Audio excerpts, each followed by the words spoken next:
Hello everyone, कैसे हैं आप लोग। उम्मीद है कि ज़बरदस्त जानदार शानदार होंगे।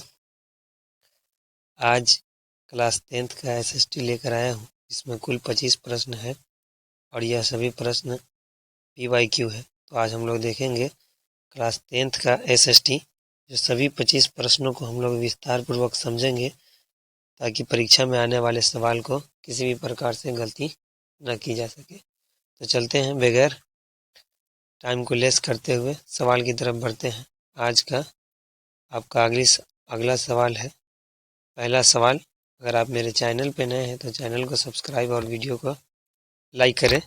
सवाल आपका पहला है, रूस की बोल्शेविक क्रांति का नेतृत्व किसने किया। 4 ऑप्शन है इसके साथ।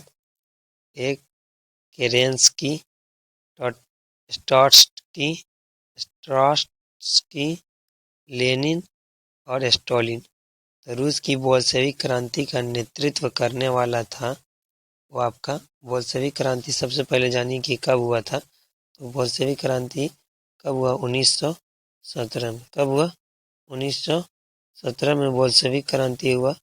और इस बोल्शेविक क्रांति को नेतृत्व करने वाला कौन था। इस बोल्शेविक क्रांति का नेतृत्व करता था व्लादिमीर इलिच लेनिन, जिसका पूरा नाम है व्लादिमीर इलिच लेनिन, यानी कि हम शॉर्ट में लिखते हैं लेनिन, ऐसे इनको पूरा कहते हैं इलिच लेनिन। क्या कहते हैं, इलिच लेनिन, इलिच लेनिन कहते हैं, इलिच लेनिन कहते हैं। ठीक है। लेनिन बोल्शेविक पार्टी के क्या थे, प्रमुख नेता थे, समझे। जाराशाही जब खत्म हुआ उस समय समाजवादी सरकार की स्थापना लेनिन के द्वारा की गई थी। चलते हैं अगला सवाल की तरफ बढ़ते हैं। अगला सवाल, साम्यवादी शासन का पहला प्रयोग कहाँ हुआ था। तो साम्यवादी शासन का पहला प्रयोग रूस, जापान, चीन और क्यूबा। साम्यवादी शासन का सबसे पहला प्रयोग कब हुआ था, 1917 में बोल्शेविक क्रांति में हुआ था। कब हुआ था, 1917 में। किस में, 1917 में बोल्शेविक क्रांति, जो अभी हम लोग पढ़े हैं क्रांति, उसी क्रांति में बोल्शेविक क्रांति में हुआ था। किसमें हुआ था, बोल्शेविक क्रांति में।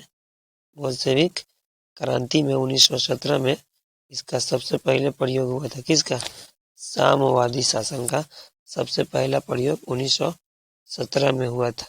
कहाँ पर हुआ था, रूस में। कहाँ पर हुआ था, रूस में हुआ था। ये दुनिया का पहला समाजवादी राज स्थापित हुआ था रूस में। याद रखिए, दुनिया का पहला समाजवादी राज स्थापित होने वाला देश रूस था। आगे बढ़ते अगले सवाल की तरफ। फ्रांसीसी क्रांति कब हुई, 1789, 1804, 1871, 1817। तो फ्रांसीसी क्रांति आपका हुआ था 1789 में हुआ था। कब हुआ था, 1789 में हुआ था। और इस क्रांति का जो निरंकुश राजाशाही था उसको समाप्त किया गया। उसके बदला में समाप्त करके 3 विचार लाए गए। कौन विचार, स्वतंत्रता। कौन विचार, स्वतंत्रता और समानता, स्वतंत्रता और समानता। और क्या लाया गया, भ्रातृत्व या बंधुत्वता कह सकते हैं। भ्रातृत्व, स्वतंत्रता, समानता और भ्रातृत्व, ये 3 विचार दिए गए। आगे बढ़ते हैं अगला सवाल की तरफ। आगे सवाल की तरफ आगे, जेनेवा संधि। जेनेवा संधि कब हुई, 1954, 1952, 1950 और 1985। तो बताइए कि जेनेवा जो है वो संधि कब हुई थी। जेनेवा संधि 1954 में हुई। कब हुई, 1954 में हुई थी। ये क्या हुआ, इंडो चीन वियतनाम जब युद्ध हुआ था, उसी युद्ध के बाद यह संधि हुई थी। कौन सा युद्ध हुआ था, युद्ध का नाम है इंडो चीन, इंडो चीन। मिस्टेक हो जा रहा है लिखने में, रुकिए। इंडो चीन जो संधि हुई थी, नहीं, इंडो चीन वियतनाम की जो संधि हुई थी, उसी संधि के बाद, उसी युद्ध के बाद जिनेवा संधि हुई। इसी युद्ध के बाद जिनेवा संधि हुई, जिसमें फ्रांस और ये वियतनाम से जुड़े मुद्दों को क्या किया गया, समाधान किया। इसमें किस किस मुद्दों को, फ्रांस और वियतनाम के मुद्दों को, इस मुद्दे को फ्रांस और वियतनाम, फ्रांस और वियतनाम के मुद्दों को समाप्त कर दिया गया। उनसे जो भी जुड़ा मुद्दा था उन सभी मुद्दों को समाप्त कर दिया गया।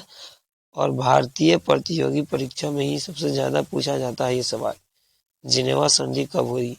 यानी बड़े बड़े कॉम्पिटिटिव एग्जाम में भी ये सबसे ज़्यादा पूछा जाता है सवाल, यानी कि कंपटीशन के एग्जाम में भी ये सवाल आता है। तो इंडो चीन जब युद्ध हुआ, इस युद्ध के बाद यह समझौता 1954 में हुआ। तो भारत में ये सवाल अधिकतर बार जो भी कंपटीशन होता है यहाँ पर बड़े लेवल पर, उसमें ये सवाल आता है।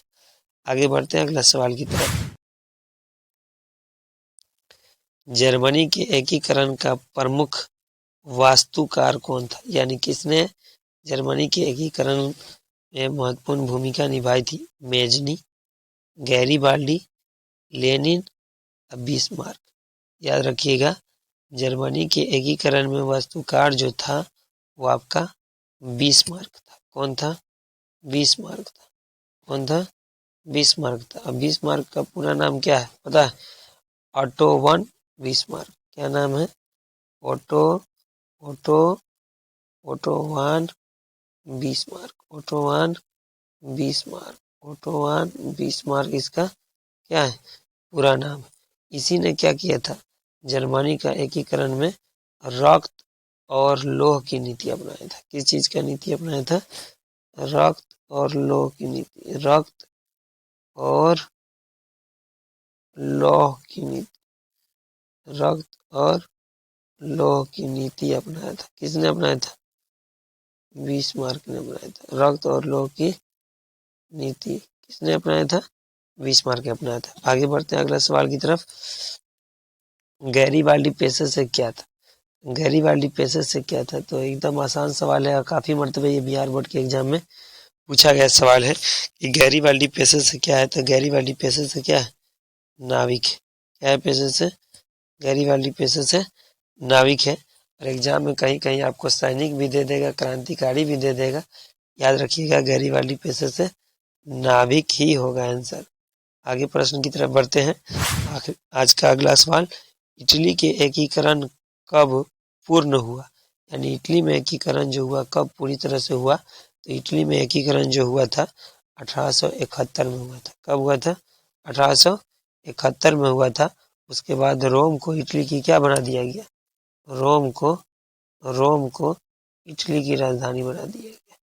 इटली की क्या बना दिया गया, इटली की राजधानी, इटली की राजधानी बना दिया गया। रोम को इटली की राजधानी बना दिया गया। आगे बढ़ते हैं अगला सवाल की तरफ। 1871 में विलियम प्रथम कहाँ का सम्राट बना, इटली, इंग्लैंड, जर्मनी, पोलैंड। 1871 में विलियम प्रथम जो था वो सम्राट मतलब राजा, कहाँ का राजा बना, तो वो जर्मनी का राजा बना। कहाँ का राजा बना, जर्मनी का राजा बना। जो वर्साय के महल में जर्मन सम्राट, इसको क्या किया गया था, घोषित किया गया था। किसको, विलियम प्रथम को। कहाँ का राजा घोषित किया गया, वर्साय के महल में, वर्साय के महल में, वर्साय के महल में इनको क्या किया था, जर्मन सम्राट घोषित किया गया। जर्मन सम्राट, सम्राट बोलते हैं राजा को, जर्मन सम्राट इनको घोषित किया गया। ठीक है, आगे बढ़ते हैं अगला सवाल की तरफ। अगला सवाल, लुई फिलिप किस देश का शासक था।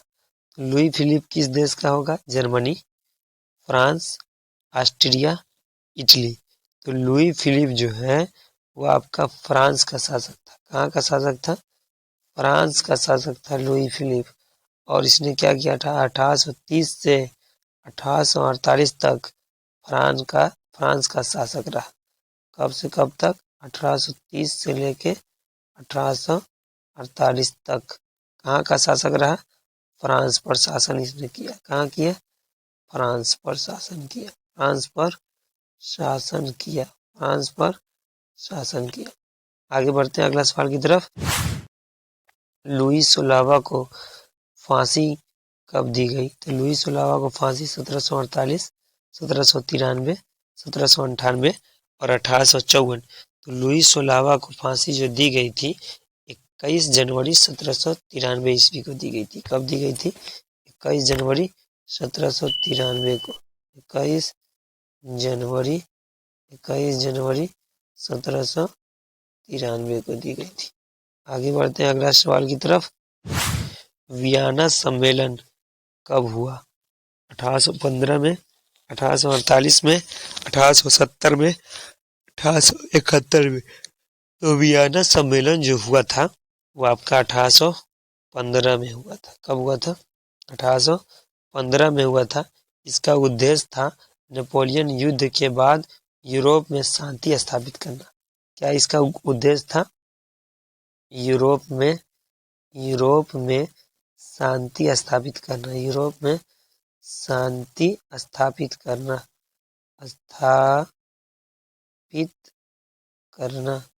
यूरोप में शांति स्थापित करना इसका उद्देश्य था, मकसद था। समझे?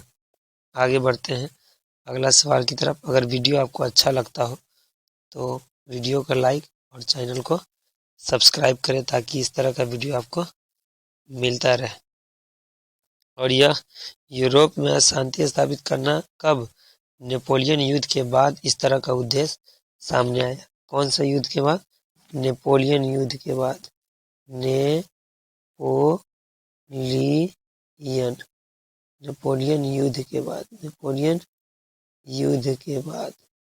नेपोलियन युद्ध के बाद इस तरह का सामने आया उद्देश्य कि यूरोप में क्या करना? शांति स्थापित करना। आगे बढ़ते हैं अगला सवाल की तरफ।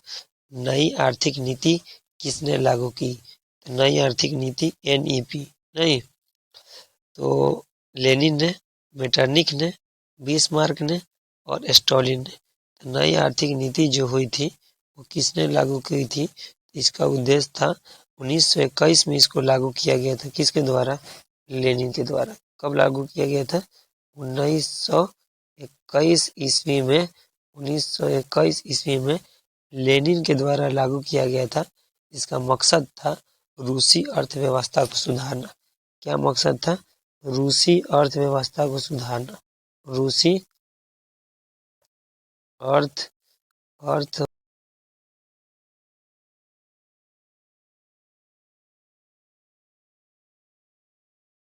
अर्थव्यवस्था को सुधारना। लिखने में नीचे दिक्कत होता है। आगे बढ़ते हैं अगला सवाल की तरफ। आपका अगला सवाल, अखिल भारतीय ट्रेड यूनियन कांग्रेस की स्थापना कब हुई?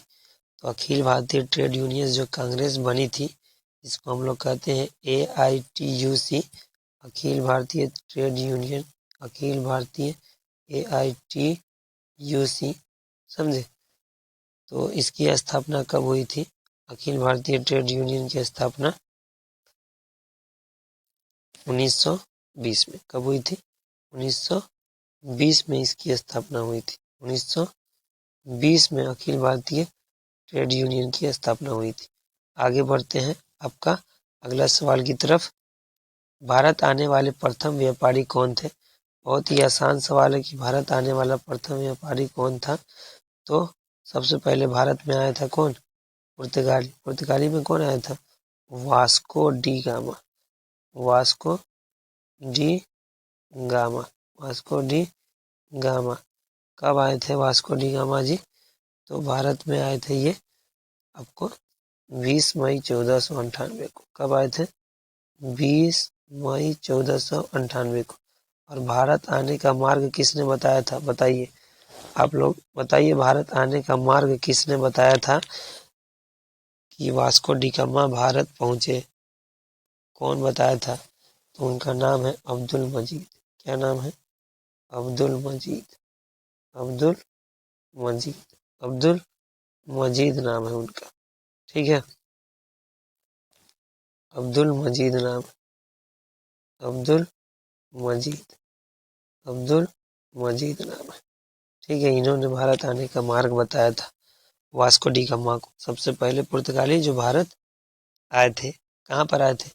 केरल के कालीकट नामक बंदरगाह पर, केरल के कालीकट नामक बंदरगाह पर आए थे।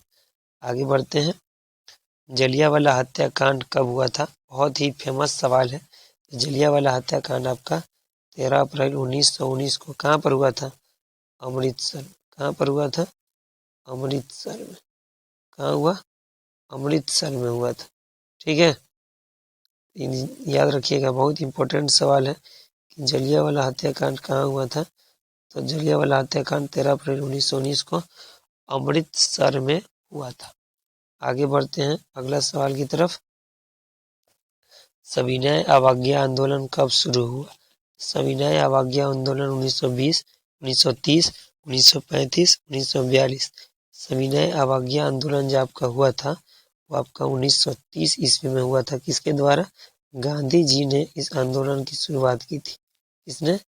गांधी जी ने। किसने की थी? गांधी जी ने इस आंदोलन की शुरुआत की थी। सविनय अवज्ञा आंदोलन की शुरुआत गांधी जी ने की थी। कितने तारीख को की थी मालूम? 12 मार्च। कितने तारीख को की थी? 12 मार्च को। साबरमती आश्रम से यह स्टार्ट हुआ और गुजरात तक गई थी। ठीक है, साबरमती आश्रम से स्टार्ट होकर कहाँ तक? गुजरात तक गई थी। आगे बढ़ते हैं अगला सवाल की तरफ। क्या ही गया? सविनय अवज्ञा आंदोलन की शुरुआत किस यात्रा से हुई? तो दिल्ली यात्रा, चंपारण यात्रा और दांडी यात्रा, इनमें से कोई नहीं। तो इसका आंसर होगा दांडी यात्रा। दांडी यात्रा कितने तारीख को? 12 मार्च 1930। 12 मार्च 1930। 12 मार्च 1930 को हुआ था। कहाँ से हुआ था? 12 मार्च 1930 को साबरमती आश्रम से। कहाँ से? साबरमती आश्रम से। कहाँ से? साबरमती आश्रम से। साबरमती आश्रम से हुआ था स्टार्ट। कहाँ तक गया था? गुजरात तक। कहाँ तक गया था? गुजरात तक। कहाँ तक गया था? गुजरात तक। दांडी गुजरात। कहाँ? दांडी गुजरात। आगे बढ़ते हैं अगला सवाल की तरफ। सिपाही विद्रोह कब हुआ था? 1855, 1857, 1885 और 1887। याद रखिएगा, सिपाही विद्रोह आपका कब हुआ था? 1857 में, जिसे स्वतंत्रता संग्राम का युद्ध भी कहते हैं। क्या कहते हैं? स्वतंत्रता संग्राम का युद्ध। स्वतंत्रता संग्राम का युद्ध कहते हैं। संग्राम का युद्ध कहते हैं। स्वतंत्रता संग्राम का युद्ध। यह युद्ध हुआ था चर्बी वाले कारतूस के कारण। किसके कारण? चर्बी वाले कारतूस के कारण। जिस बंदूक में गाय और सूअर की चर्बी लगा दी गई थी, तो इसे हम लोग स्वतंत्रता संग्राम का युद्ध कहते हैं, या 1857 का विद्रोह कहते हैं, या सिपाही विद्रोह के नाम से भी जानते हैं। और इस विद्रोह का, इस युद्ध का प्रतीक चिन्ह कमल का फूल और चपाती है। आगे बढ़ते हैं अगला सवाल की तरफ। फूट डालो और राज करो की नीति किसने अपनाई? अंग्रेजों ने, पारसियों ने, मुसलमानों ने, पंजाबियों ने। यह नीति किसने अपनाई थी? अंग्रेजों ने। ब्रिटिश सरकार ने यह नीति अपनाई थी, फूट डालो और क्या करो? राज करो, शासन करो। ठीक है। कार्ल मार्क्स का जन्म कहाँ हुआ था? कार्ल मार्क्स का जन्म इंग्लैंड, जर्मनी, इटली, रूस। तो कार्ल मार्क्स का जो जन्म हुआ था वो जर्मनी में हुआ था। कहाँ हुआ था? जर्मनी में हुआ था। कहाँ हुआ था? जर्मनी में। जर्मनी के कौन सा जगह पर? ट्रियर नामक नगर में। ट्रियर नामक नगर में। ट्रियर नगर, याद रखिए, ट्रियर नगर में इनका जन्म हुआ था। इसका जन्म, कार्ल मार्क्स का जन्म ट्रियर नगर में हुआ था। आगे बढ़ते हैं अगला सवाल की तरफ। नमक कानून तोड़ने के लिए गांधी जी ने कौन सा स्थान चुना? अभी हम आपको थोड़ा देर पहले ही बताए हैं कि नमक कानून से जुड़ा हुआ है कौन? दांडी जुड़ा हुआ है। क्या जुड़ा हुआ है? दांडी जुड़ा हुआ है। दांडी कहाँ? गुजरात में। आगे बढ़ते हैं अगला सवाल की तरफ। बोल्शेविक क्रांति कब हुई थी? जनवरी 1905, फरवरी 1917, नवंबर 1917 और मई 1917। तो इसका आंसर होगा बोल्शेविक क्रांति कब हुई थी? तो नवंबर 1917 ईस्वी में। कब हुई थी? नवंबर 1917 में बोल्शेविक क्रांति हुई थी। लेकिन अगर इसको देखा जाए तो हम लोग इसे अक्टूबर क्रांति के भी नाम से जानते हैं। किस क्रांति के नाम से जानते हैं? अक्टूबर क्रांति के नाम से भी जानते हैं। इसको अक्टूबर क्रांति कहते हैं। क्या कहते हैं? अक्टूबर क्रांति भी कहते हैं। अक्टूबर क्रांति कहते हैं। अगर जूलियन कैलेंडर के अनुसार इसको देखा जाए तब, कि रूस के पुराने जूलियन कैलेंडर के अनुसार इसको देखा जाए तो बोल्शेविक क्रांति को क्या बोलता है? रूस के पुराने कौन सा कैलेंडर होगा? Julian calendar. कौन सा कैलेंडर होगा? Julian calendar. जूलियन कैलेंडर के हिसाब से देखा जाए तो, कैलेंडर के हिसाब से, रूस के पुराने जूलियन कैलेंडर के हिसाब से देखा जाए तो ये अक्टूबर क्रांति 1917 के नाम से भी इसे हम लोग जानते हैं। और ग्रेगोरियन कैलेंडर के नाम से देखा जाए तो 1917 आंसर होगा। किस कैलेंडर के हिसाब से 1917 होगा? ग्रेगोरियन। ग्रेगोरियन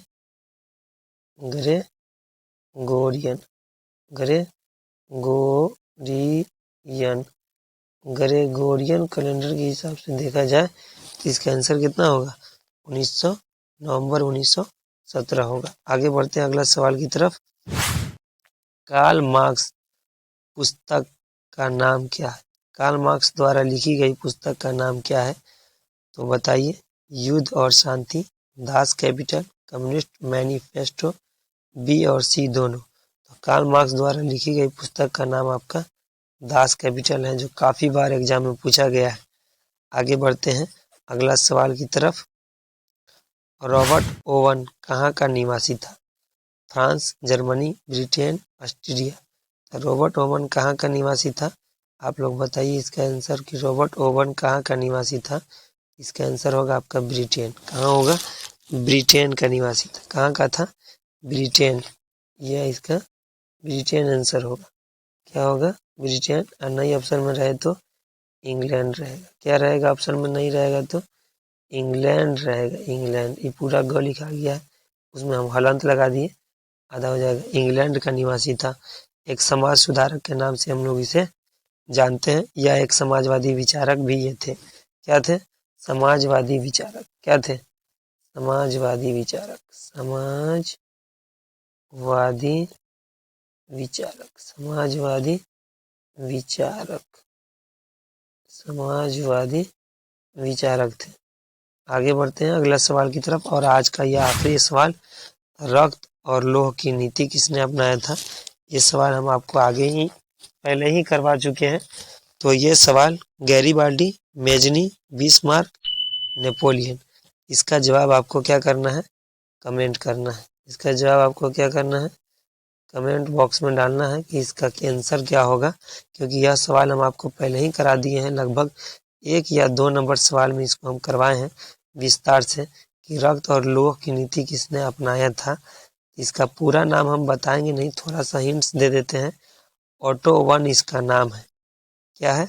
ऑटो वन इनका नाम है। आगे का आप लोग सोचिएगा कि आगे क्या होगा। ऑटो वन इनका नाम है। इन्होंने क्या किया था? जर्मनी के एकीकरण में अपनी महत्वपूर्ण भूमिका निभाया था। ऑटो वन इसका नाम है। और लगभग हमने क्या किया है? सही ही टिक लगाया है। इसके हिसाब से ही आंसर है। तो आप लोग क्या कीजिएगा? इसका आंसर कमेंट बॉक्स में बताइएगा। तो आज के लिए इतना ही काफ़ी। फिर मिलते हैं बहुत जल्द अगले वीडियो में। तब तक के लिए जय हिंद, जय भारत।